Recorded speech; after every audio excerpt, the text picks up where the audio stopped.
Hello friends, welcome back to this channel. लक्ष्य तक आपके साथ स्वागत है आप सभी का आपके अपने इस चैनल में। तो कैसे हैं आप सभी? उम्मीद है बहुत ही अच्छे होंगे। तो चलिए आज का जो करंट अफेयर्स का लेक्चर नंबर 7 है उसको हम लोग डिस्कशन करते हैं।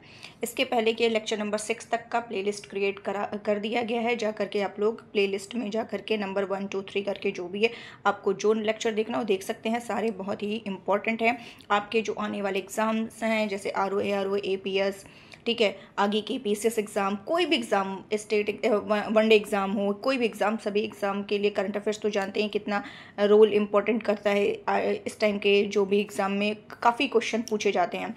तो जा कर के देखिए और पसंद आया तो वहाँ पे कमेंट जरूर करिएगा, लाइक शेयर तो करना बनता है। तो चलिए पार्ट नंबर 7 डिस्कस करते हैं। ये नेशनल न्यूज़ है और नेशनल न्यूज़ का डिस्क्रिप्टिव जो अभी हम लोग डिस्कस कर रहे थे, इसका पार्ट 1 जो है लेक्चर नंबर 6 में है और लेक्चर नंबर 7 में नेशनल न्यूज़ को ही सेकेंड पार्ट में ही डिस्कशन करने जा रहे हैं, क्योंकि ये बहुत ही ज़्यादा न्यूज़ था, एक लेक्चर में नहीं हो पाया। ठीक है, तो चलिए आज इसका सेकेंड पार्ट डिस्कस करते हैं। तो चलिए देख लेते हैं। यहाँ तक तो हम लोग डिस्कस कर चुके थे। चलिए असर रिपोर्ट डिस्कस करते हैं। 1 मिनट। असर पहले तो देख लेते हैं। ये जो असर रिपोर्ट है, ठीक है, जारी की गई 2022 की, तो जिसका फुल फॉर्म है annual state of education report. ठीक है, इसका पूर्ण रूप है, फुल फॉर्म है annual state of education report. बहुत मतलब जो इम्पोर्टेंट तथ्य होंगे वही हम लोग डिस्कस करेंगे बहुत ज़्यादा, क्योंकि बहुत डिटेल में है, सारा हम लोग नहीं पढ़ने वाले हैं। ठीक है, बहुत ही जो इम्पोर्टेंट है वही। तो असर का ये हो गया आपको कि असर का पूर्ण रूप आपको जानना चाहिए। और ये किसके द्वारा जारी किया जाता है? तो एक संगठन है जो कि गैर सरकारी शिक्षा संगठन है, जिसका नाम है प्रथम, इसी के द्वारा ये जारी किया जाता है। तो कौन जारी करता है ये ध्यान रखिएगा, इसका फुल फॉर्म मतलब ध्यान रखिएगा। और ये भारत के लगभग सभी ग्रामीण जिलों में वर्ष 2005 से ही, और ये कब से स्टार्ट किया जा रहा है? 2005 से ही ये सर्वे किया जा रहा है। तो इसमें होता क्या है सर्वे में? तो ये देखा जाता है कि जो ग्रामीण भारत के कितने बच्चे स्कूल जा रहे हैं और कितने बच्चे ईजिली पाठ पढ़ सकते हैं या बुनियादी गणित जान रहे हैं। तो ये सारी चीज़ें उसमें देखी जाती हैं। ठीक है, तो इसमें रिपोर्ट में ग्रामीण भारत के 3 से 16 वर्ष की एज के जो बच्चे हैं उनकी नामांकन स्थिति दर्ज की गई है। और 5 से 16 वर्ष के उम्र के बच्चों की पढ़ने और गणित, जो बुनियादी गणित है उसकी वो कहाँ तक जानते हैं समझते हैं उस पर केंद्रित है। 3 से 16 की नामांकन और 5 से 16 के उनकी मतलब वो पढ़ पा रहे हैं इसलिए कि नहीं, बुनियादी गणित को जान रहे हैं कि नहीं, ये इस पर ये रिपोर्ट आधारित है। ठीक है, और ये इसमें जो है, इसमें भारत के 616 जिले के कुल कितने गांव हैं इतना तो आंकड़े नहीं याद रहेंगे, लेकिन फिर भी लमसम आप देख लीजिए, हो सकता है, क्योंकि UPSC के एग्ज़ाम PCS के एग्ज़ाम में अब ऐसे पूछ लेते हैं कूट में क्वेश्चन, तो थोड़ा बहुत हम लोग को ध्यान में रख के चलना है कि 616 जिले हैं, उसके 19,060 गाँव को शामिल किया गया है। ठीक है, फिर क्या है, 6 से 14 आयु वर्ग के बच्चों के लिए जो इनरोलमेंट रेट है, नामांकन दर है, वो पिछले 15 वर्षों में यहाँ पे ये कहा गया नामांकन दर बढ़ा है, पिछले 15 वर्षों में 95% से ऊपर रही है। तो ये तो ठीक है, पॉजिटिव है और अच्छे क्वेश्चन है, ध्यान रखिएगा, ऐसे क्वेश्चन पूछ लेते एग्जाम में। और ये क्या है, यह आंकड़ा 2018 में 97.2% था, जो कि बढ़ करके कितना हो गया, 98.4% हो गया, यानी बढ़ा है। ठीक है, और क्या है, और क्या आंकड़े जारी किए गए हैं कि 11 से 14 वर्ष की जो स्कूल में अनामांकित लड़कियों का आंकड़ा है वो क्या है, गिर गया है, यानी 2% गिरा हुआ। तो ये ध्यान रखिए कौन सा आंकड़ा गिरा है, 2%। यहाँ लड़कियों के जो अनामांकित लड़कियों का आंकड़ा है वो 2% गिर गया, यानी 2018 में ये 4.1%। ठीक है, और यह आंकड़ा यूपी में कितना गिरा है, 4% गिरा है, ये भी ध्यान रखिएगा। और इसके अतिरिक्त 2022 में जो 15 से 16 वर्ष आयु वर्ग की लड़कियां हैं, 7.9% लड़कियां यहाँ पे क्या अनामांकित हैं। ठीक है, जबकि ये 2018 में 13.5% था। तो ये देखना है कि हाँ यहाँ भी चलो ठीक है, कम दिख रहा है। सिर्फ 3 राज्य में ये देखना है, ये इंपॉर्टेंट है कि सिर्फ 3 राज्यों में 15 से 16 आयु वर्ग की अनामांकित लड़कियों का अनुपात 10% से अधिक है। वो 3 कहाँ पर है? MP है, यूपी है और छत्तीसगढ़ है। MP, UP and Chhattisgarh. Next news है, ये भी काफ़ी इंपॉर्टेंट न्यूज़ है कि विश्व का सबसे लंबा प्लेटफॉर्म कौन सा बन गया है? हुबली जंक्शन बन गया है। ठीक है, कौन सा बन गया? हुबली जंक्शन बन गया है। तो ये जो है इसका पूरा नाम क्या है, श्री सिद्धारूढ़ा स्वामी जी हुबली जंक्शन को इसको पहले किस नाम से जाना जाता था, ट्रिपल एस यानी SSS हुबली जंक्शन के नाम से जाना जाता है। पहले नहीं, सॉरी, अभी ही। तो इसका फुल फॉर्म है श्री सिद्धारूढ़ा स्वामी जी हुबली जंक्शन को शॉर्ट में SSS हुबली जंक्शन के नाम से जाना जाता है। ठीक है, क्या हुआ था 2015 में हुबली जंक्शन का नाम बदल करके इसको हुबली जंक्शन कर दिया। पहले हुबली था, कर्नाटक में है हुबली ना, हुबली को नाम बदल करके इसका क्या कर दिया गया, कैसे लिख दिया गया, हुबली जंक्शन कर दिया गया। फिर 2020 में इसे बदल करके SSS हुबली जंक्शन कर दिया गया। तो ये ध्यान रखिएगा, पहले क्या नाम था फिर क्या बदला गया, थोड़ा बहुत माइंड में रखिएगा। और ये जो रेलवे स्टेशन है ये क्या है, दक्षिण पश्चिम रेलवे के हुबली रेलवे मंडल का हिस्सा है, जो कहाँ पर, हुबली धारवाड़ कर्नाटक में स्थित है। क्लियर हो गया होगा। और अभी क्या हुआ है, ये जनवरी की न्यूज़ है, इसमें क्या हुआ, गिनीज वर्ल्ड रिकॉर्ड्स ने हुबली जंक्शन स्थित प्लेटफॉर्म संख्या 8 को विश्व के सबसे लंबे रेलवे प्लेटफॉर्म का दर्जा दे दिया है। ठीक है, अभी तक ये किसके मतलब ये रिकॉर्ड किसके नाम थी, तो यूपी में किसके, गोरखपुर है, यूपी में गोरखपुर है। तो गोरखपुर रेलवे स्टेशन स्थित प्लेटफॉर्म के नाम था, जिसकी जो लंबाई थी पहले 13 मतलब इसकी लंबाई 1366.33 थी, 33 मीटर थी, परसेंट कह रही हूँ, सॉरी, 1366.33 थी। ठीक है, लेकिन अभी ये रिकॉर्ड किसने हासिल कर लिया, हुबली जंक्शन ने कर लिया, जिसकी लंबाई 1507 मीटर सॉरी, इसकी लंबाई 1507 मीटर है। तो ये आपको ध्यान रखना है। तो अभी क्रमशः देख लेते हैं कि हुबली जंक्शन टॉप पर हो गया, गोरखपुर सेकंड पे, और थर्ड जो है कोल्लम, जो कि केरल में है। तो ये क्रमशः 3 आप ध्यान रखिएगा। चलते हैं नेक्स्ट क्वेश्चन। नेक्स्ट क्वेश्चन हमारा क्या कह रहा है कि 5G तकनीक लागू करने वाला पहला आकांक्षी जिला कौन बन गया है। क्या कह रहा है क्वेश्चन कि, एक मिनट गाइस, हाँ, 5G तकनीक लागू करने वाला पहला आकांक्षी जिला कौन बन गया, विदिशा बन गया है। ठीक है, ये भी इंपॉर्टेंट है, ध्यान रखना है। तो चलिए आगे देख लेते हैं, एक मिनट। तो विदिशा जो है ये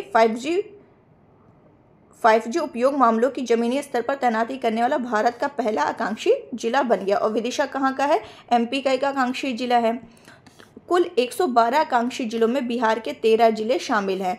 अब ये ध्यान रखना है कि ये 112 आकांक्षी जिलों में बिहार का एग्ज़ाम देने वाले हैं, जो देते हैं, तो वो मोस्टली इसको ध्यान रखें कि बिहार के 13 जिले इसमें 112 में शामिल हैं।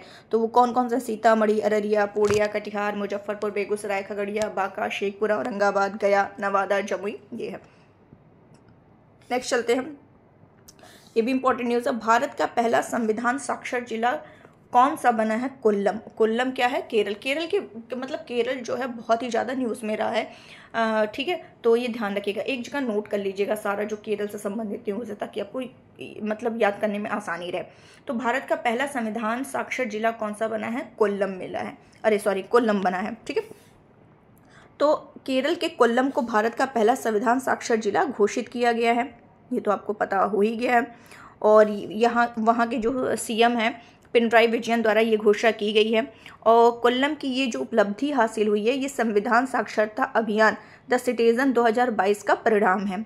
ठीक है, ये जो अभियान है संविधान साक्षरता अभियान, उसको कोल्लम जिला पंचायत, जिला योजना समिति और केरल स्थानीय प्रशासन संस्थान द्वारा संयुक्त रूप से स्टार्ट किया गया था। और इसका उद्देश्य क्या था कि जिले को संवैधानिक रूप से क्या बनाना है, साक्षर जिला बनाना था।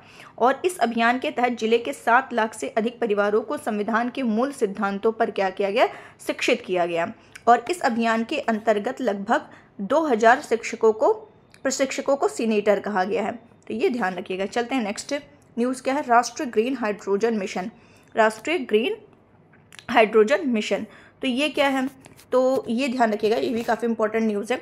तो अभी नरेंद्र मोदी जी जो हमारे प्रधानमंत्री हैं, इन्होंने क्या कहा है कि 2047 तक हम क्या करेंगे, भारत को एक ऊर्जा स्वतंत्र राष्ट्र के रूप में, भारत को एक स्वतंत्र राष्ट्र बनाने का लक्ष्य निर्धारित किया है। कब तक, 2047 तक। ठीक है, इसमें क्या होगा, पेट्रोलियम या जीवाश्म आधारित जो प्रोडक्ट होंगे, उत्पाद होंगे, उनके विकल्प के रूप में हरित हाइड्रोजन क्या करेगा, एक सक्रिय भूमिका निभाएगा। और 2070 तक क्या लक्ष्य रखा है, नेट नेट जीरो एमिशन यानी कि शुद्ध शून्य उत्सर्जन हासिल करने का लक्ष्य भी निर्धारित किया है। तो ये दोनों ध्यान रखिएगा कि 2047 तक क्या करना है, ऊर्जा स्वतंत्र राष्ट्र बनाना है और 2070 तक शुद्ध शून्य उत्सर्जन हासिल करने का लक्ष्य निर्धारित किया है। तो ये जो राष्ट्रीय ग्रीन हाइड्रोजन मिशन को मंजूरी अभी जनवरी में ही नरेंद्र मोदी जी ने क्या मंजूरी दे दी है, और इस मिशन से क्या होगा 2030 तक, इस मिशन में क्या किया गया कि 2030 तक कुछ परिणाम अपेक्षित है, इसकी संभावना इन लोगों ने प्रकट की। क्या संभावना है, काफ़ी इंपॉर्टेंट है, ध्यान दीजिएगा कि देश में लगभग 125 गीगावाट क्या होगा कि 125 गीगावाट से संबंधित अक्षय ऊर्जा क्षमता की वृद्धि करनी है, और वृद्धि के साथ ही साथ प्रतिवर्ष कम से कम 5 मिलियन मीट्रिक टन की हरित हाइड्रोजन उत्पादन क्षमता का क्या करना है, विकास करना है। क्या कह रहा है कि 2030 तक इन्होंने क्या परिणाम अपेक्षित, क्या संभावना व्यक्त की है कि 125 गीगावाट की जो अक्षय ऊर्जा क्षमता को बढ़ाना है और कम से कम 5 मिलियन मीट्रिक टन की हरित हाइड्रोजन उत्पादन क्षमता का क्या करना है, विकास करना है। साथ ही क्या करना है, 8 लाख करोड़ रुपए से अधिक कुल का निवेश, इसमें 6 लाख से अधिक रोजगार का सृजन करना है और 1 लाख करोड़ रुपए से अधिक जीवाश्म ईंधन के आयात में कमी लानी है और वार्षिक ग्रीन हाउस उत्सर्जन में लगभग 50 मिलियन मीट्रिक टन की क्या करनी है, कमी करनी है। तो ये ध्यान रखिएगा। और इस जो नेशनल हरित हाइड्रोजन मिशन है, इसका उद्देश्य क्या है, बेनिफिट क्या है, क्यों इसको लाया जा रहा है, क्यों इतने सारे उसके उद्देश्य निर्धारित किए जा रहे हैं। तो इसमें क्या होगा कि भारत को क्या करना है, विश्व में ग्रीन हाइड्रोजन का अग्रणी उत्पादक और आपूर्तिकर्ता बनाना है, ठीक है। और इससे क्या होगा, इससे आयातित जीवाश्म ईंधन पर निर्भरता में कमी होगी, स्वदेशी विनिर्माण क्षमताओं का विकास होगा, उद्योग के लिए निवेश और व्यापार के अवसर को आकर्षित करना, रोजगार और आर्थिक विकास के अवसर पैदा करना और R&D परियोजनाओं का समर्थन करना है। नेक्स्ट चलते हैं। नेक्स्ट क्या है, सभी जनजातीय लोगों को बुनियादी दस्तावेज प्रदान करने वाला पहला जिला कौन बन गया है, वायनाड बन गया। ये भी केरल की न्यूज़ है। तो वायनाड कहाँ का है, केरल का है, ठीक है। तो ये ध्यान रखिएगा। क्या कह रहा है कि अनुसूचित जनजाति समुदाय से संबंधित सभी नागरिकों को बुनियादी दस्तावेज की उपलब्धता सुनिश्चित करने के उद्देश्य से क्या है, ABCD नामक एक अभियान चलाया गया। क्या है ABCD है, Akshay big campaign for document digitization नामक एक अभियान केरल के वायनाड जिला प्रशासन द्वारा संचालित किया गया था। अब इससे क्या होगा, तो इन दस्तावेजों को डिजी लॉकर के माध्यम से क्या किया गया है, डिजिटलीकृत किया गया है, जिससे जो भौतिक दस्तावेज हैं वो अगर वो मतलब खो जाते हैं या नष्ट हो जाते हैं तो उस सिचुएशन में लाभार्थी उन्हें क्या करे, आसानी से प्राप्त कर सके, ठीक है। तो केरल का वायनाड जिला सभी जनजातीय लोगों को बुनियादी दस्तावेज और सुविधाएं प्रदान करने वाला देश का पहला जिला बन गया है। ये इंपॉर्टेंट है। और इन दस्तावेजों एवं सुविधाओं के अंतर्गत आधार कार्ड, राशन कार्ड, जन्म मृत्यु प्रमाण पत्र, चुनाव पहचान पत्र, ये सारे इसमें शामिल हैं। और इन दस्तावेजों को कैसा रूप, डिजिटल रूप दिया गया, उसे डिजी लॉकर में उसको सेफली रखा गया है, ठीक है। चलते हैं नेक्स्ट। भारत की सबसे लंबी स्केप टनल कहाँ पर, तो जम्मू और कश्मीर को एक वैकल्पिक और विश्वसनीय परिवहन प्रणाली उपलब्ध कराने के उद्देश्य से भारत सरकार ने कहाँ से, ऊधमपुरा से बारामूला तक, ये ध्यान रखिएगा, ऊधमपुरा से बारामूला तक 272 किलोमीटर लंबी रेलवे लाइन के निर्माण की योजना तैयार की है। और यह रेलवे लाइन जो है कश्मीर घाटी को क्या करेगी, शेष भारत से जोड़ेगी। और इस रेलवे लाइन का निर्माण जो है किसके तहत किया जा रहा है, USBRL यानी कि Udhampur Srinagar Baramulla rail link project के तहत किया जा रहा है, ठीक है। 2002 में इस परियोजना को राष्ट्रीय परियोजना घोषित किया गया था। तो ऊधमपुरा से बारामूला तक की जो दूरी है 272 किलोमीटर है, जिसमें निम्न 4 खंडों, इसको क्या गया, 4 खंड में विभाजित किया गया 272 किलोमीटर तक जो फैला है। तो एक है पार्ट 1 में ऊधमपुर टू कटरा है, दूसरा है कटरा टू बनिहाल है, थर्ड में बनिहाल टू काजीगुंड है और चौथा है काजीगुंड टू बारामूला है, ठीक है। तो ये आपको ध्यान रखना है। चलते हैं नेक्स्ट। और ये ध्यान दीजिएगा, रामबन जिला जो है जम्मू कश्मीर में स्थित T49 देश की सबसे लंबी परिवहन सुरंग है। T49 क्या है? T49 एक ट्विन ट्यूब सुरंग है। क्या है? ट्विन ट्यूब सुरंग है। इसके अंतर्गत मुख्य सुरंग तथा स्केप सुरंग शामिल हैं। ठीक है, और ये स्केप जो सुरंग आपात स्थिति में बचाव और बहाली कार्यों को क्या करेगी? सुगम बनाएगी। और ऊधमपुरा श्रीनगर बारामूला रेल लिंक परियोजना के कटरा बनिहाल खंड पर स्केप टनल के निर्माण को पूरा कर एक महत्वपूर्ण उपलब्धि प्राप्त की गई है। और इस स्केप टनल की जो लंबाई होगी 12.895 किलोमीटर होगी और यह भारत की सबसे लंबी स्केप टनल है। और स्केप टनल की जो आकार है वो घोड़े के नाल की आकार है। ठीक है, और यह कटरा बनिहाल खंड पर सुंबर और खारी स्टेशन के मध्य स्थित है। तो ये सारे पॉइंट ध्यान रखिएगा। सुरंग का निर्माण कौन कर रहा है? NHTM के द्वारा किया गया है, जिसका क्या है full form? New Austrian tunnelling method द्वारा किया गया है। नेक्स्ट न्यूज़ क्या है? स्वयं का जलवायु परिवर्तन मिशन शुरू करने वाला पहला राज्य कौन बन गया है? स्वयं का जलवायु परिवर्तन मिशन शुरू करने वाला पहला राज्य तमिलनाडु बना है। ठीक है, देख लीजिए कि तमिलनाडु स्वयं का जलवायु परिवर्तन मिशन शुरू करने वाला देश का पहला राज्य बन गया है। और इसकी घोषणा, इस मिशन को शुरू करने की घोषणा राज्य के जो CM है MK स्टालिन उन्हीं के द्वारा तमिलनाडु क्लाइमेट समिट के दौरान की गई थी। ठीक है, और इसमें क्या है? जलवायु परिवर्तन पर राष्ट्रीय मिशन। तो इसमें भारत सरकार ने क्या किया था? 2008 में 30 जून 2008 को भारत सरकार ने जलवायु परिवर्तन पर राष्ट्रीय कार्य योजना NAPCC यानी कि national action plan on climate change को लॉन्च किया था। तो ये ध्यान रखिएगा, काफ़ी इंपॉर्टेंट है कि NAPCC कब लॉन्च किया गया था? 2008 में लॉन्च किया गया था। और इसमें क्या किया गया था? इसमें 8 मिशन को निर्धारित किया गया था। वे 8 मिशन कौन से हैं? तो इसमें एक आता है इसमें आता है राष्ट्रीय सौर मिशन, उन्नत ऊर्जा दक्षता के लिए राष्ट्रीय मिशन, सतत पर्यावरण पर राष्ट्रीय मिशन, राष्ट्रीय जल मिशन, हिमालयी पारिस्थितिक तंत्र को बनाए रखने के लिए राष्ट्रीय मिशन, एक हरित भारत के लिए राष्ट्रीय मिशन, सतत कृषि के लिए राष्ट्रीय मिशन, जलवायु परिवर्तन के लिए सामरिक ज्ञान पर राष्ट्रीय मिशन। तो ये इसमें आते हैं। ठीक है, चलते हैं, नेक्स्ट क्वेश्चन है। नेक्स्ट न्यूज़ है हमारा, भारत का पहला पूर्ण पुस्तकालय निर्वाचन क्षेत्र, ये भी केरल की ही न्यूज़ है। भारत का पहला पूर्ण पुस्तकालय निर्वाचन क्षेत्र कौन बना? धर्मदम। धर्मदम कहाँ स्थित है? तो धर्मदम जो है ये विधानसभा निर्वाचन क्षेत्र केरल के कन्नूर जिले में स्थित है और यह केरल के 140 विधानसभा निर्वाचन क्षेत्र में से एक है। ठीक है, इसको आपको ध्यान रखना है। तो चलिए देखते हैं, केरल का धर्मदम जो है भारत का पहला पूर्ण पुस्तकालय निर्वाचन क्षेत्र बना है और यह देश का पहला ऐसा विधानसभा निर्वाचन क्षेत्र है जिसके प्रत्येक स्थानीय निकाय बोर्ड में क्या है? लाइब्रेरी है, पुस्तकालय है। ठीक, एक जन संगठन है जिसका नाम है people's mission for social development. इसी की सहायता से शेष 63 वार्डों में भी पुस्तकालय स्थापित करने का कार्य पूर्ण हो गया है। फिर क्या है? और एक केरल में पुस्तकालय आंदोलन के जनक के रूप में किसे जाना जाता है?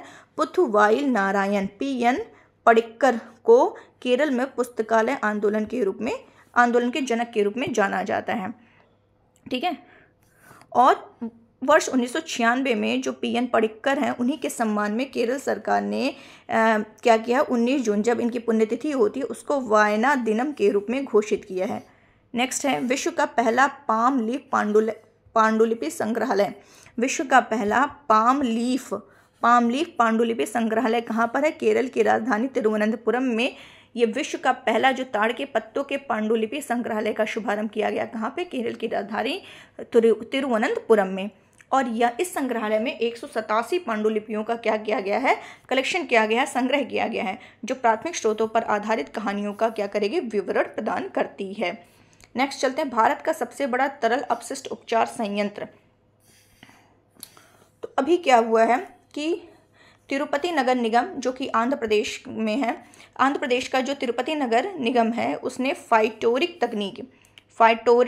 तकनीक पर आधारित देश का सबसे बड़ा तरल अपशिष्ट उपचार संयंत्र का क्या किया है? उद्घाटन किया है। और ये जो उपचार संयंत्र है उसको तिरुपति स्थित विनायक सागर झील के, इसको किसके लिए? तो वहाँ पर जो एक विनायक सागर झील है उसका जो जल है उसका पुनः यूज़ हो सके, रीयूज़ हो सके, इसके लिए स्थापित किया गया है। तो ये ध्यान रखिएगा कि विनायक सागर झील कहाँ पर है? आंध्र प्रदेश में।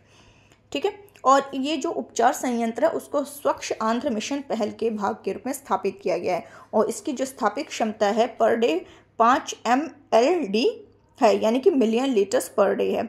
और इसके लिए जो अपशिष्ट जल उपचार है उसके लिए फाइटोरिट तकनीकी का विकास जो है CSIR यानी वैज्ञानिक और औद्योगिक अनुसंधान परिषद के नीरी यानी कि राष्ट्रीय पर्यावरण अभियांत्रिकी अनुसंधान संस्थान द्वारा किया गया है। नेक्स्ट, एशिया का सबसे बड़ा सीवेज उपचार संयंत्र है। तो ये जो है इसका निर्माण कहाँ किया जा रहा है? एशिया का सबसे बड़ा पूछ ले तो इसका निर्माण दिल्ली में किया जा रहा है, ठीक। और इसकी जो क्षमता होगी 564 मिलियन लीटर प्रतिदिन की इसकी क्षमता होगी। और इसके ओखला सीवरेज उपचार संयंत्र का निर्माण यमुना कार्य योजना 3 के तहत किया जा रहा है। नेक्स्ट, हाउसिंग सोसाइटी के लिए भारत का पहला सौर संयंत्र। तो भारत के पहले ग्रुप कैप्टिव सौर संयंत्र की स्थापना की जाएगी। इसको छोड़ दीजिए, बहुत खास नहीं है, हटाइए इसको। चलिए नेक्स्ट न्यूज़ देखते हैं। देश का पहला पूर्ण डिजिटल बैंकिंग राज्य। देश का पहला पूर्ण डिजिटल बैंकिंग राज्य वो कौन सा है? केरल, ठीक है। देश का पहला पूर्ण डिजिटल बैंकिंग राज्य कौन बन गया? केरल बन गया है। और इसकी घोषणा कौन किया? वहाँ के CM पिनराई विजयन के द्वारा ही की गई है, ठीक है, तो ये भी ध्यान रखना। और 2021 में त्रिशूर जो है वहाँ का एक जिला है त्रिशूर, इस योजना के तहत डिजिटल बैंकिंग लागू करने वाला केरल का पहला जिला बना था। नेक्स्ट न्यूज़ है स्मार्ट कार्यक्रम। अब इसका थोड़ा फुल फॉर्म जान लेते हैं, क्या है, क्या करता है। तो स्मार्ट ऐसे स्मार्ट प्रोग्राम है। अब इसका हमें फुल फॉर्म पता होना चाहिए। तो scope for main streaming Ayurveda, ऐसे Ayurveda in teaching professional, in teaching, एक मिनट, आयुर्वेदा आर भूल गई, रिसर्चर्स इन से टीचिंग प्रोफेशनल्स। तो स्मार्ट का फुल फॉर्म इसमें देखिए आयुर्वेदा आ गया, रिसर्च आ गया, तो यानी कि इस पे क्या है? टीचिंग संबंधित ये कार्यक्रम है। चलिए अभी आगे देखते हैं कि क्या हो जाएगा। Scope for mainstreaming Ayurveda research in teaching professionals. तो इसके तहत क्या होगा? ये जो स्मार्ट कार्यक्रम है इसके तहत ऑस्टियोआर्थराइटिस, ठीक है, आयरन की कमी से होने वाले रोग, बहुत सारे जो रोग हैं, मोटापा, मधुमेह, सोराइसिस, इन सभी पर क्या होगा? इन सभी पर नवीन अनुसंधानों विचारों पर बढ़ावा देने पर ध्यान केंद्रित किया जाएगा। तो देश में आयुर्वेद के क्षेत्र में अनुसंधान और विकास को बढ़ावा देने, क्योंकि यहाँ पे लिखा था ना स्मार्ट में क्या था?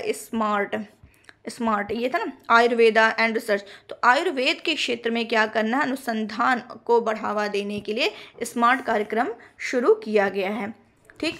और इसको किसके द्वारा स्टार्ट किया गया ये ध्यान रखना है आप लोगों को।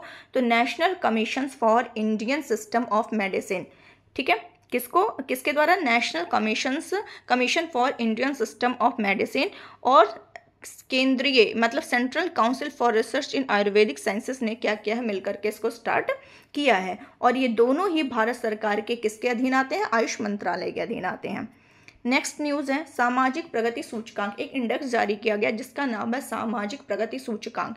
तो इसमें क्या है? तो 2014 में क्या हुआ कि इंस्टीट्यूट फॉर कॉम्पिटिटिवनेस भारत ने सोशल प्रोग्रेस इम्परेटिव के साथ मिल करके सामाजिक प्रगति भारत नामक एक पहल लॉन्च की थी। ये पहल कब लॉन्च की गई? सामाजिक प्रगति भारत नामक जो पहल है 2014 में स्टार्ट की गई थी। इंस्टीट्यूट फॉर कॉम्पिटिटिवनेस, ठीक है, ने क्या किया था? सोशल प्रोग्रेस इम्परेटिव के साथ मिलकर के ये पहल लॉन्च की थी। फिर क्या होता है? 2017 में इस इंस्टीट्यूट के द्वारा सामाजिक प्रगति सूचकांक भारत के राज्य नामक रिपोर्ट को लॉन्च किया गया, ठीक है। तो इस सूचकांक, इस इंडेक्स के अंतर्गत सामाजिक प्रगति के कितने? 3 आयाम, कितने? 1 मिनट, 3 आयाम पर क्या किया जाता है? राज्य और जिलों के प्रदर्शन का आकलन, मतलब इसके अंतर्गत क्या किया जाता है? राज्य और जिले के प्रदर्शन का आकलन किया जाता है। तो वो 3 आयाम कौन कौन से हैं? पहला है बुनियादी मानवीय आवश्यकताएं, बेसिक ह्यूमन नीड्स। सेकंड है रहन सहन के बेहतर तरीकों के आधार, foundations of wellbeing. And third है अवसर, अपॉर्चुनिटी, ठीक है। तो ये है। तो फिर क्या है? इसको चलिए देखते हैं कि प्रधानमंत्री की जो आर्थिक सलाहकार परिषद है उसी के द्वारा सामाजिक प्रगति सूचकांक भारत के राज्य और जिले नामक रिपोर्ट जारी की गई। और यह रिपोर्ट जो है ये इंस्टीट्यूट फॉर कॉम्पिटिटिवनेस तथा वाशिंगटन DC स्थित सोशल प्रोग्रेस इम्परेटिव द्वारा तैयार की गई। ये दोनों ध्यान रखिएगा कि इन्हीं के द्वारा तैयार की गई है और जारी किया गया है आर्थिक सलाहकार परिषद के द्वारा। ठीक, इसके अंतर्गत जो भारत के 36 राज्य और यूटी हैं और 707 जिलों को क्या किया गया है, शामिल किया गया है।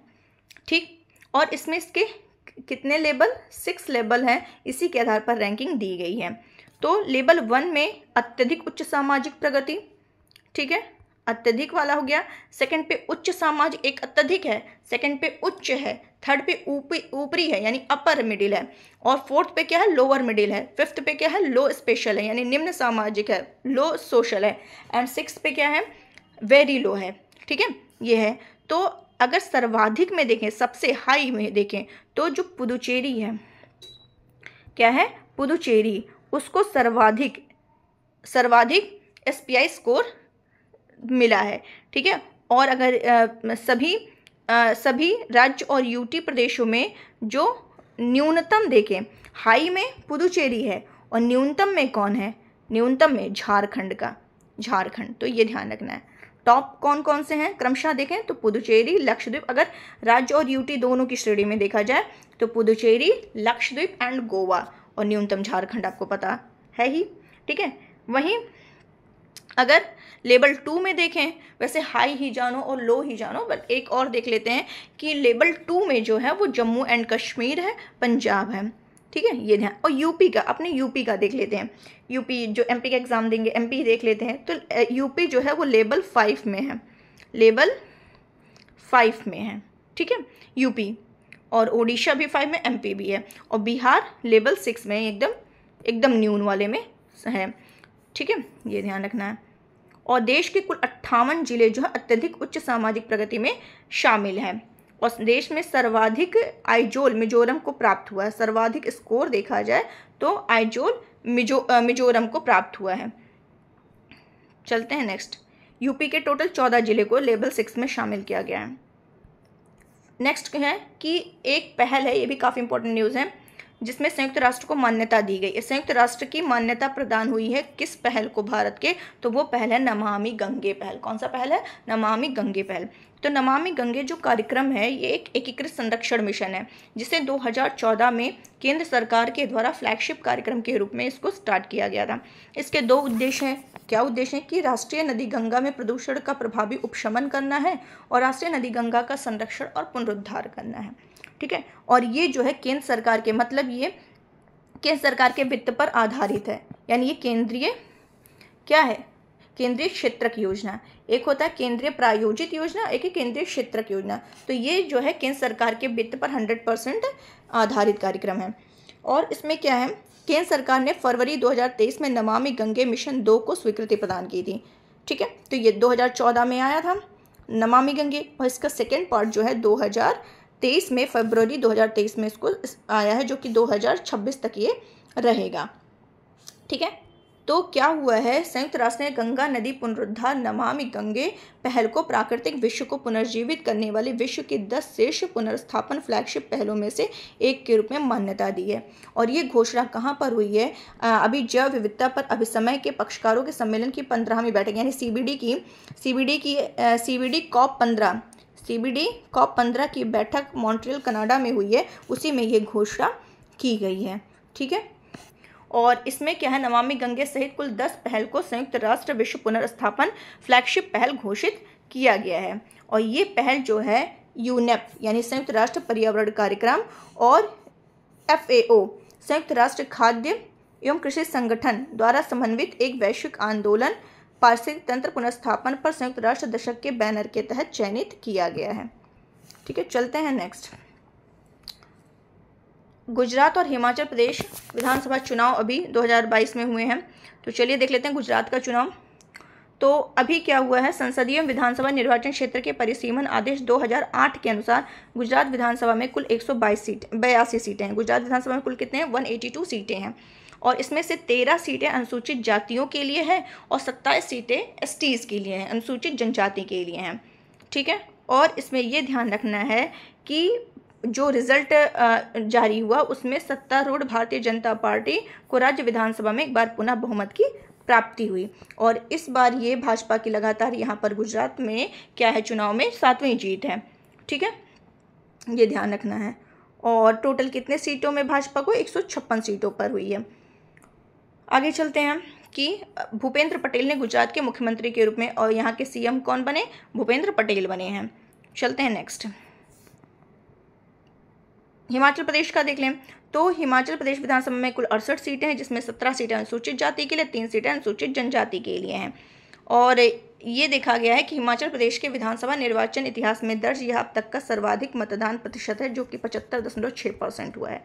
और विश्व के सबसे ऊंचे मतदान स्टेशन ताशीगंग, लाहौल और स्पीति में 100% मतदान दर्ज किया गया। ठीक है, तो ये ध्यान रखना है आपको। और इसमें क्या है, जो भारतीय जनता पार्टी है उसको इसमें उनकी हार हुई है। और यहाँ पे किसकी जीत हुई है, कांग्रेस की, भारतीय राष्ट्रीय कांग्रेस की।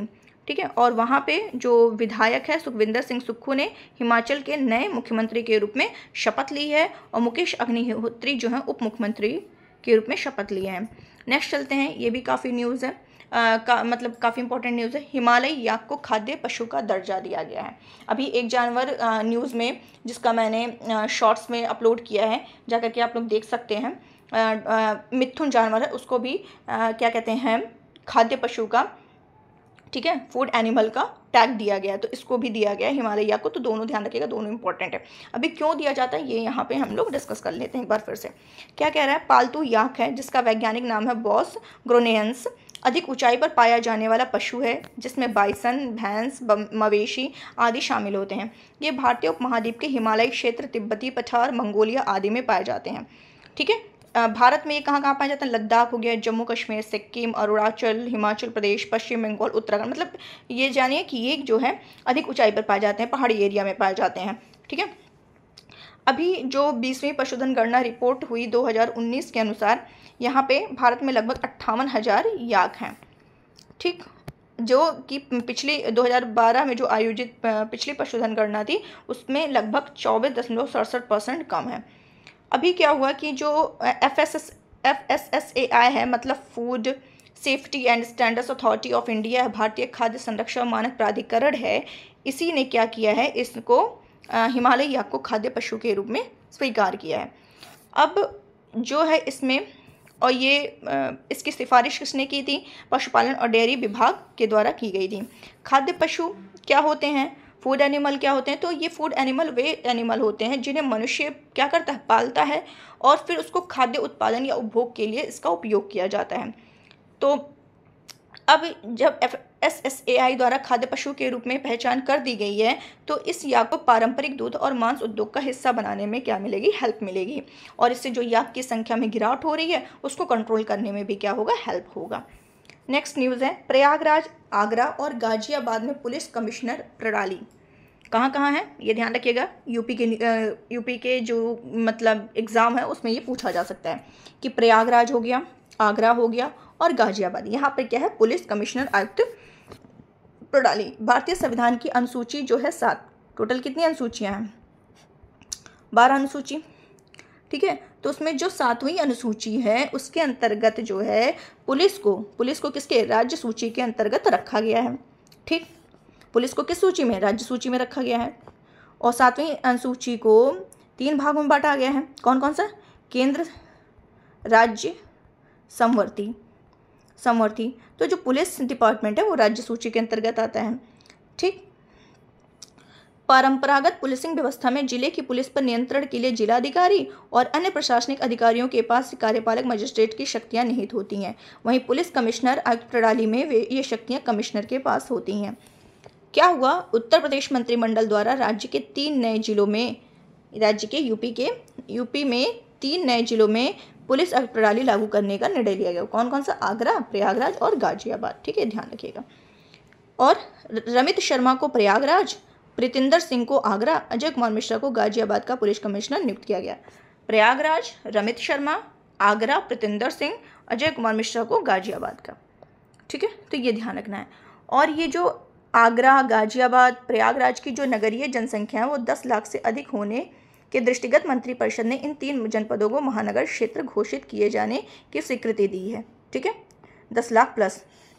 वर्तमान में उत्तर प्रदेश के 7 जिलों में पुलिस है। तो ये भी ध्यान, 3 तो नया अभी किया गया है। और वर्तमान में टोटल कितने जिलों में पुलिस आयुक्त प्रणाली लागू है? तो 7 जिलों में। वो कौन कौन से 7 जिले हैं? अब 7 हो गए। तो एक लखनऊ, गौतम बुद्ध नगर, कानपुर, ये ध्यान रखिएगा, काफ़ी इंपॉर्टेंट है।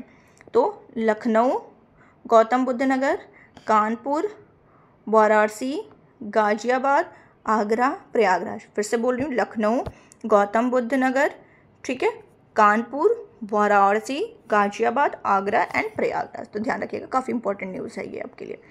स्टैचू ऑफ प्रॉस्पेरिटी, ये भी काफ़ी इंपॉर्टेंट है। तो स्टैचू ऑफ प्रॉस्पेरिटी जो है ये कैंप गोड़ा प्रथम विजयनगर साम्राज्य के अधीन 16वीं शताब्दी के एक सामंतवादी शासक थे। कौन? कैंप गोड़ा प्रथम। किस साम्राज्य के? विजयनगर साम्राज्य के। तो इन्हें स्थानीय रूप से किसके नाम से जाना जाता था? वहाँ पे लोग जो थे कैंप गोड़ा प्रथम को नाद प्रभु कैंप गोड़ा के नाम से जानते थे। इन्हें आधुनिक बेंगलोर का संस्थापक माना जाता है। ठीक है, ये ध्यान रखिए, काफ़ी हिस्ट्री का क्वेश्चन है जो कि करंट में आया है, तो ये पूछा जा सकता है। कैंप गोड़ा प्रथम विजयनगर साम्राज्य से संबंधित थे, ठीक है, और इन्हें स्थानीय रूप से नाद प्रभु के नाम से जाना जाता था। और इन्हें, ये कौन है? आधुनिक बेंगलोर के संस्थापक माने जाते हैं। ठीक, तो अभी नरेंद्र मोदी जी ने क्या किया? बेंगलुरु में श्रीनाथ प्रभु कैंपगोड़ा की प्रतिमा का अनावरण किया है नवंबर 2022 में। और ये प्रतिमा बेंगलुरु अंतर्राष्ट्रीय हवाई अड्डे के परिसर में स्थित है। इस प्रतिमा को स्टैचू ऑफ प्रॉस्पेरिटी का नाम दिया गया है। जो कैंपगोड़ा नाथ प्रभु हैं उनका जो प्रतिमा स्थापित की गई है उसको क्या नाम दिया गया? Statue of prosperity. और ये नाथ प्रभु कैंपगोड़ा की जो मूर्ति है वो कांस्य की प्रतिमा है। और अभी मैंने बताया था कांस्य, मतलब ये कांस्य क्या है? ये आपका तत्सम शब्द है, ठीक है, इसका तद्भव क्या बनेगा? कासा बनेगा, कासा। तो ये ध्यान रखिएगा, ठीक है, इस तरीके से। तो ये कांस्य की प्रतिमा है। और इस प्रतिमा की ऊंचाई, ये भी ध्यान रखिएगा, कितनी का भी ऊंचाई भी पूछ लेता है, 108 जो फीट है ये ऊंची है। और इस प्रतिमा के निर्माण में 98 टन कांस्य है, 120 टन इस्पात का उपयोग किया गया है। और इसके जो शिल्पकार हैं कौन है? रामबी सुतार हैं। ठीक, और वहीं और ये जो स्टैचू ऑफ यूनिटी है वो 182 मीटर है, उसका भी इन्होंने ही किया था, सुतार ने ही। स्टैचू ऑफ प्रॉस्पेरिटी को world book of record London में शामिल किया गया है। और इस प्रतिमा के नाम किसी शहर के संस्थापक की पहली और सबसे ऊंची कांस्य प्रतिमा होने का रिकॉर्ड दर्ज है। नेक्स्ट है statue of belief. Statue of belief की बात करें तो इसका भी अभी अक्टूबर 2022 में लोकार्पण किया गया है। तो स्टैचू ऑफ बिलीफ जो है, बिलीफ जो है ये राजस्थान में विश्व में भगवान शिव की स्टैचू ऑफ बिलीफ किसकी है? भगवान शिव की प्रतिमा है, जो कि विश्व में सबसे ऊंची प्रतिमा का अभी क्या है? लोकार्पण किया गया। यह प्रतिमा राजस्थान के किस जिले में? राजसमंद जिले के नाथद्वारा में स्थापित की गई है। इस प्रतिमा को स्टैचू ऑफ बिलीफ या विश्वास स्वरूपम नाम दिया गया है, काफ़ी इंपॉर्टेंट है। और इसकी ऊंचाई जो है 369 फीट ऊंची है ये। ठीक, भगवान शिव को किस मुद्रा में? ध्यान की मुद्रा में बैठा हुआ दिखाया गया है। और ये इस्पात 3000 टन इस्पात तथा लोहे 2.5 लाख घन टन कंक्रीट का यूज़ किया गया है। ये सब ध्यान रखिएगा थोड़ा बहुत। स्टैचू ऑफ पीस की बात करें तो स्टैचू ऑफ पीस का अनावरण ये किससे संबंधित है? तो ये एक जैन आचार्य हैं, जैन आचार्य, उनका नाम है श्री विजय वल्लभ सुरेश्वर,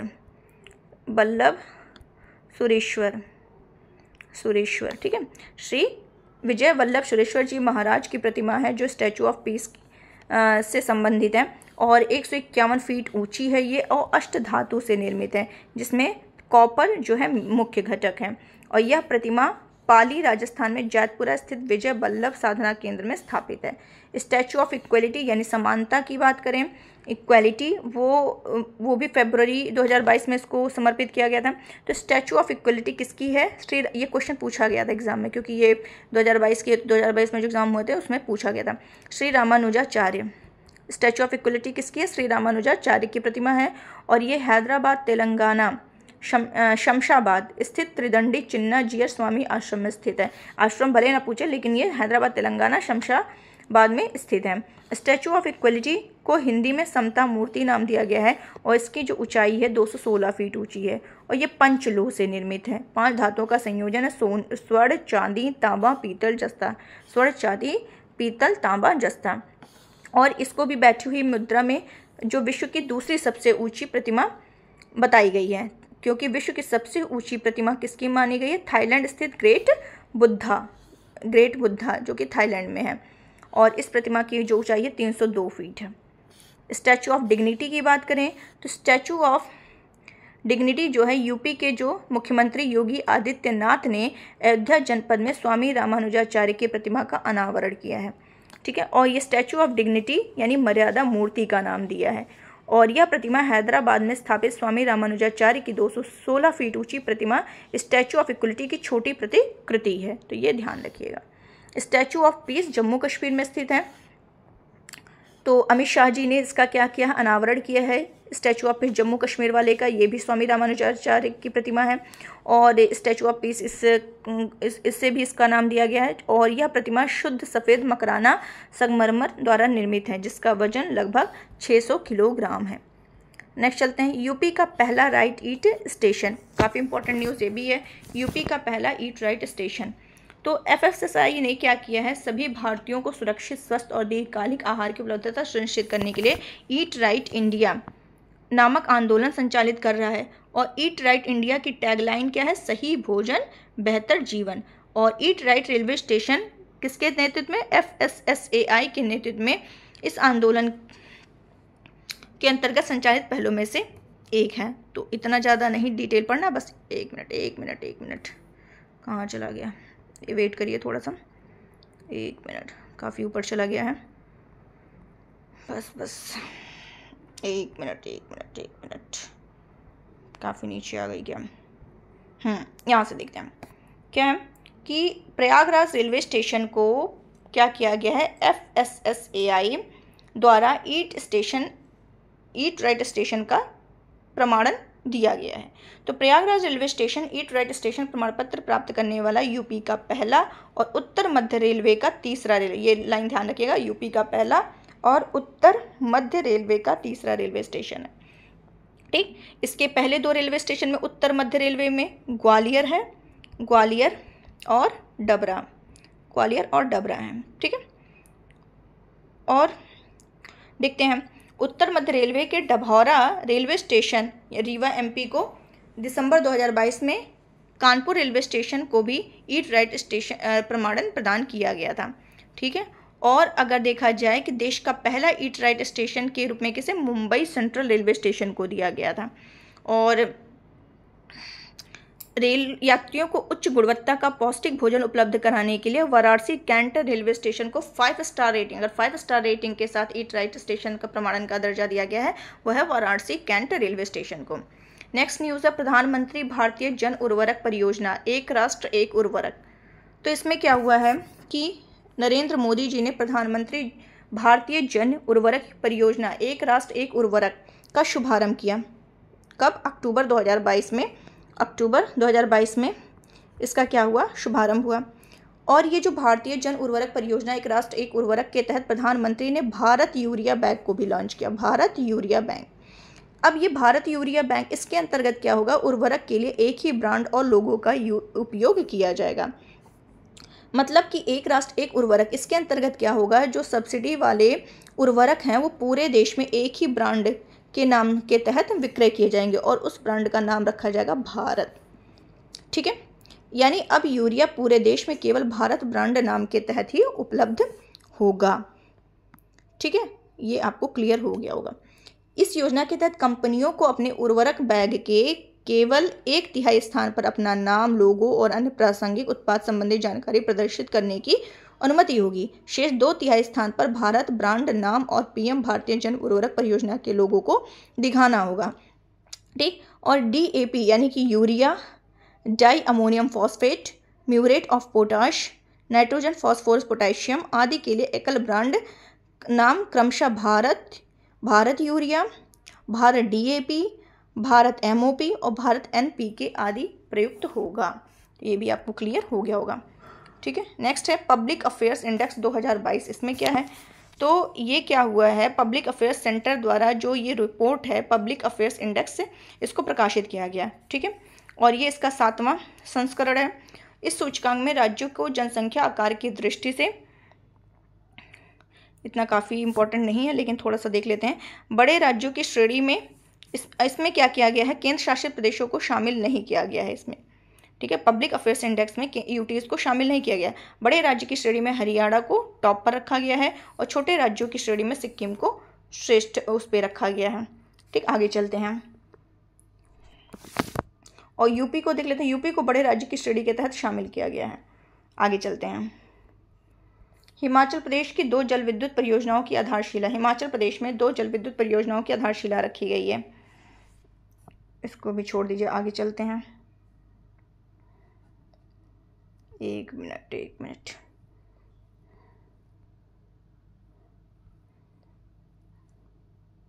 ये देख लेते हैं थोड़ा सा।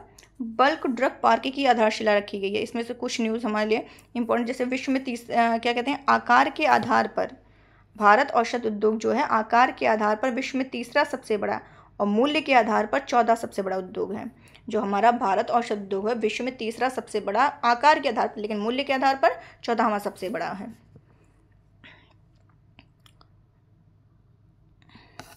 अभी क्या हुआ है, नरेंद्र मोदी जी के द्वारा हिमाचल प्रदेश के ऊना में बल्क ड्रग पार्क की आधारशिला रखी गई। कहाँ रखी गई? हिमाचल प्रदेश के ऊना में, ठीक है। और क्या हिमाचल प्रदेश अभी तक क्या हुआ है, बल्क ड्रग पार्कों को बढ़ावा देने की योजना के 3 राज्य हिमाचल प्रदेश, गुजरात और आंध्र प्रदेश में इसको मंजूरी दी गई है, ठीक। और इसमें क्या होगा, इसका उद्देश्य क्या है कि केंद्र सरकार द्वारा समर्थित विश्व स्तरीय आम बुनियादी सुविधाओं का निर्माण किया जाए और बल्क ड्रग्स की विनिर्माण लागत को क्या किया जाए, कम किया जाए। नेक्स्ट न्यूज़ है, काफ़ी इंपॉर्टेंट है। पहला 24x7 सौर ऊर्जा संचालित गांव कौन सा बन गया? मोढेरा।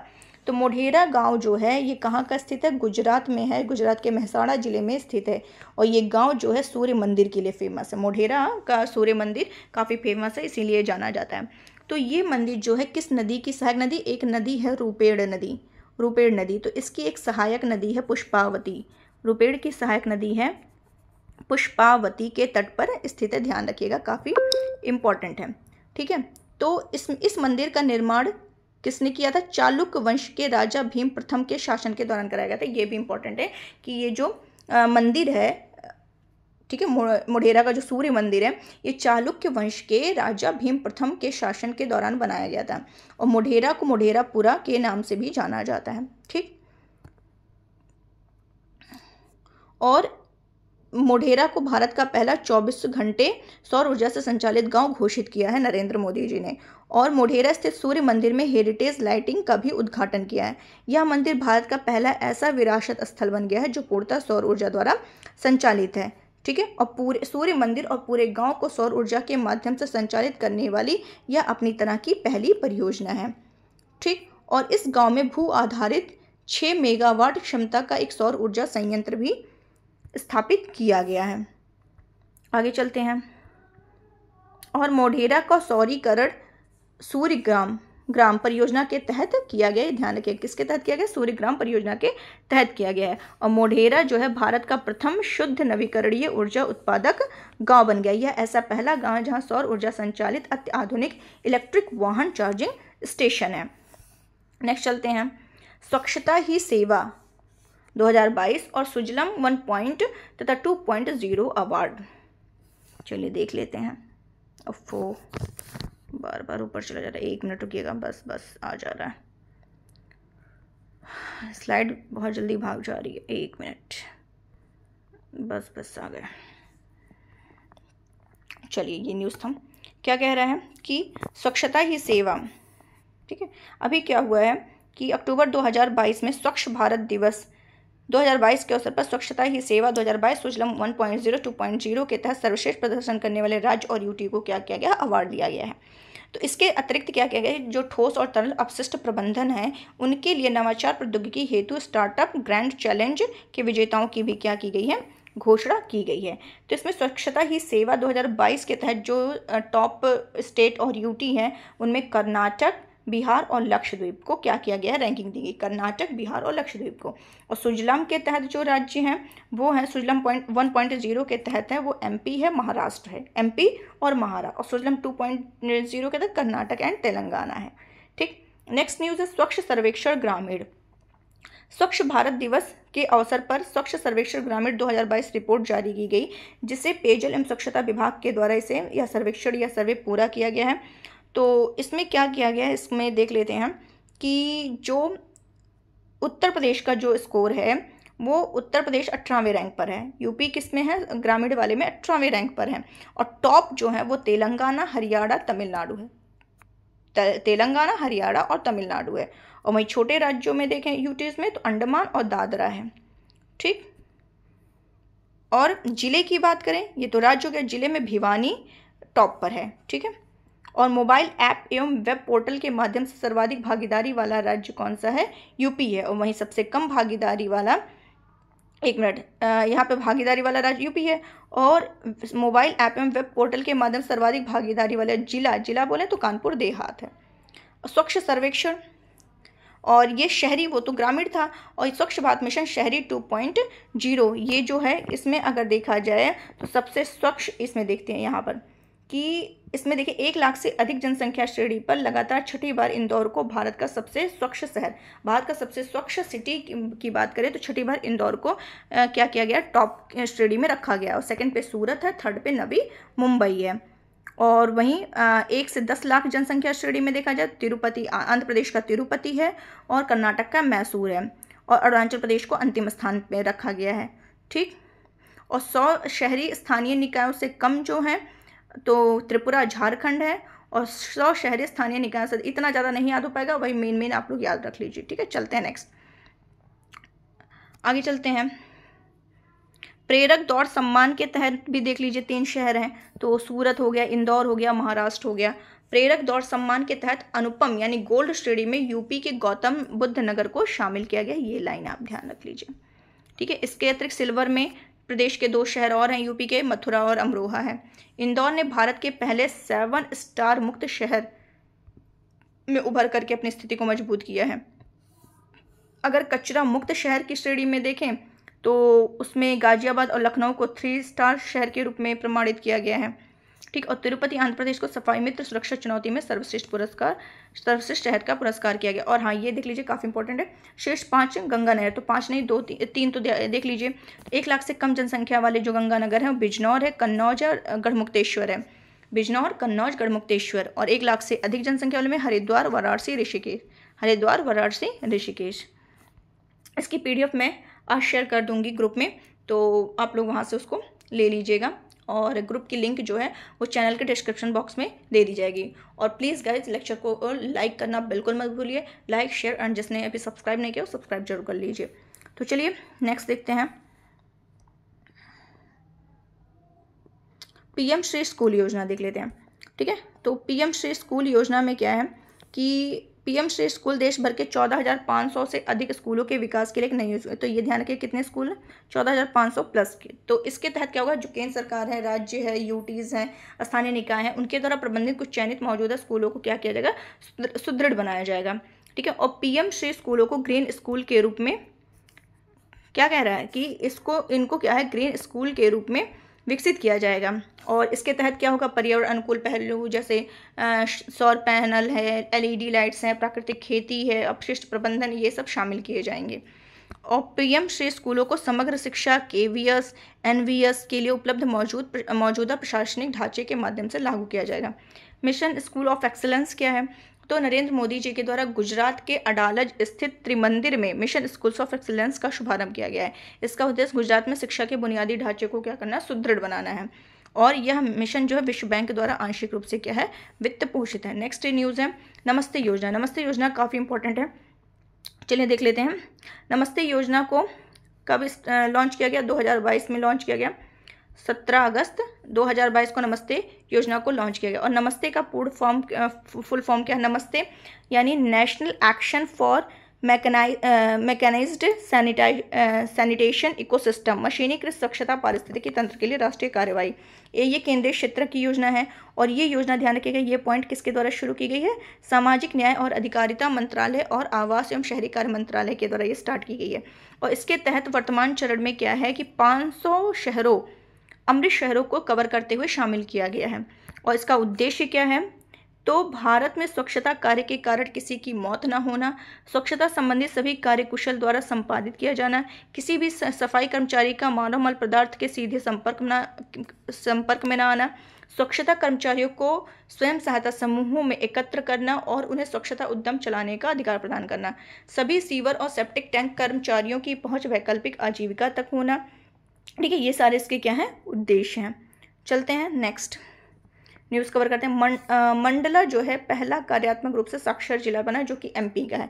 यूनेस्को के अनुसार कार्यात्मक साक्षरता किसी व्यक्ति की उन सभी गतिविधियों में संलग्न होने की क्षमता को, मतलब यूनेस्को क्या कहता है कि कार्यात्मक जो साक्षरता है वो क्या होता है कि किसी व्यक्ति को उन सभी गतिविधियों में संलग्न करना, ठीक है, जिससे में उसके समूह और समुदाय के प्रभावी रूप से कार्य करने के लिए साक्षरता की जरूरत होती है और उसे अपने तथा अपने समुदाय के विकास के लिए पढ़ने लिखने इन सभी का क्या है, सक्षम बनाती है पढ़ने लिखने के लिए। ठीक है, और क्या है कि मध्य प्रदेश का जो आदिवासी बहुल जिला है, एमपी का एक जिला है आदिवासी बहुल जिला है मंडला, उसी को कार्यात्मक रूप से पूर्ण साक्षर जिला घोषित किया गया है। ठीक है, और ये जो है कि जिला प्रशासन द्वारा महिला साक्षरता और संपूर्ण साक्षरता के लिए 2020 से मंडला में महिला ज्ञानालय और निरक्षरता से आज़ादी अभियान संचालित किया जा रहा है। तो इतना इंपॉर्टेंट ये लाइन नहीं है, इसको छोड़ दीजिएगा, स्किप कर दीजिएगा। ठीक है, और क्या है कि मंडला जिले की साक्षरता कितनी है, 66.9% है। ये एमपी वाले थोड़ा ध्यान रखेंगे। मंडला जिले की जो पुरुष साक्षरता है वो 77.5% है और महिला की है 56.4% है। ठीक है, जिसमें अगर देखा जाए 2011 की जो जनगणना आई तो उसमें एमपी की जो साक्षरता दर थी 69.3% थी। तो ये आप ध्यान रखिएगा एमपी वाले। और जिसमें पुरुष साक्षरता 78.7% थी, महिला साक्षरता 59.2% है। और वहीं भारत की साक्षरता दर देखें तो 73% है, जिसमें पुरुष की साक्षरता 80.9 और महिला की 64.6% है। नेक्स्ट है स्माइल 75, इंपॉर्टेंट न्यूज़ है। स्माइल क्या है, तो स्माइल 75 क्या है, इसको तो पहले ये ध्यान रखना है किसके द्वारा, तो केंद्रीय सामाजिक न्याय एवं अधिकारिता मंत्रालय के द्वारा स्माइल नामक एक क्षत्रिय योजना अम्ब्रेला स्कीम स्टार्ट की गई। स्माइल का जो फुल फॉर्म है वो क्या है, support for marginalised individuals for livelihood and enterprises, आजीविका और उद्यम हेतु लाभवंचित व्यक्तियों की सहायता। इसके अंतर्गत जो है स्माइल, इसमें कौन कौन आते हैं, ट्रांसजेंडर व्यक्ति के कल्याण के लिए व्यापक पुनर्वास है, भिक्षावृत्ति में संलग्न व्यक्तियों के व्यापक पुनर्वास, एक ट्रांसजेंडर और दूसरा भिक्षावृत्ति में लगे, इनके लिए स्टार्ट की गई है। ठीक है, तो ये 12 अगस्त को स्माइल 75 का शुभारंभ किया गया, नई दिल्ली से किया गया था। तो इसके अंतर्गत भिक्षावृत्ति में संलग्न व्यक्तियों के व्यापक पुनर्वास की उपयोजना को कार्यान्वित करने के लिए 75 नगर निगम की पहचान की गई है। इसे ही स्माइल 75 का नाम दिया गया है। और इसके तहत 75 नगर निगम विभिन्न गैर सरकारी संगठन तथा अन्य हितधारक के सहयोग से जो भिक्षावृत्ति में लगे व्यक्ति हैं उनके लिए ये कल्याणकारी उपाय करेंगे। और इसका जो है कार्यान्वयन सामाजिक न्याय और अधिकारिता मंत्रालय के द्वारा किया गया है। और इसके अनुसार जनगणना जो आई थी उसके अनुसार भिक्षावृत्ति में जो लगे व्यक्ति हैं उसकी सबसे ज़्यादा संख्या कहाँ देखने को मिली है, पश्चिम बंगाल में। ठीक है, और यूपी सेकंड है, वेस्ट बंगाल फर्स्ट पे और यूपी सेकंड पर है। और महाराष्ट्र में भिखारी मुक्त शहर घोषित किया नामक एक नई पहल स्टार्ट की गई है। गतिशक्ति विश्वविद्यालय, चलिए ये देख लेते हैं गतिशक्ति विश्वविद्यालय। तो अभी क्या हुआ, 2022 में ही, अगस्त 2022 में राज्यसभा के द्वारा केंद्रीय विश्वविद्यालय संशोधन विधेयक पारित किया गया। ठीक है, तो अभी क्या एक नए केंद्रीय विश्वविद्यालय गतिशक्ति विश्वविद्यालय की स्थापना का प्रावधान ये अधिनियम करता है। और ये अधिनियम जो है केंद्रीय विश्वविद्यालय अधिनियम 2009 में क्या करता है, संशोधन करता है। 2022 के अधिनियम के माध्यम से राष्ट्रीय रेल और परिवहन संस्थान गुजरात के वडोदरा को गतिशक्ति विश्वविद्यालय में परिवर्तित किए जाने का प्रावधान है। राष्ट्रीय रेल एवं परिवहन संस्थान वर्ष 2018 में स्थापित किया है, एक डीम्ड विश्वविद्यालय है। ठीक, और 2022 में ये जो NRTI है यानी कि राष्ट्रीय रेल एवं परिवहन संस्थान है, इसको केंद्रीय विश्वविद्यालय के रूप में परिवर्तित कर उसका पुनर्नामकरण गतिशक्ति विश्वविद्यालय के रूप में किया जाएगा। तो ये ध्यान रखिएगा। और इसका विस्तार पूरे भारत में होगा। ठीक, और ये केंद्र सरकार द्वारा रेल मंत्रालय के माध्यम से प्रायोजित एवं निबंधित है। और ये परिवहन संबंधित शिक्षा, बहुविषयक अनुसंधान तथा प्रशिक्षण पर केंद्रित भारत का पहला विश्वविद्यालय है गतिशक्ति, जो कि गुजरात। तो ये ध्यान रखिएगा। तो आज के लिए बस इतना ही, जिसमें नेशनल न्यूज़ को हम लोगों ने कवर कर लिया 2 पार्ट में। अब नेक्स्ट जो लेक्चर 8 आएगा वो इंटरनेशनल न्यूज़ से संबंधित होगा। तो आज के लिए बस इतना ही रखते हैं। उम्मीद है आपको ये लेक्चर अच्छा लगा होगा, पसंद आया होगा। तो प्लीज़ इसको लाइक, शेयर एंड सब्सक्राइब करना बिल्कुल मत भूलिए। तो आज के लिए बस इतना ही रखते हैं। Thank you so much.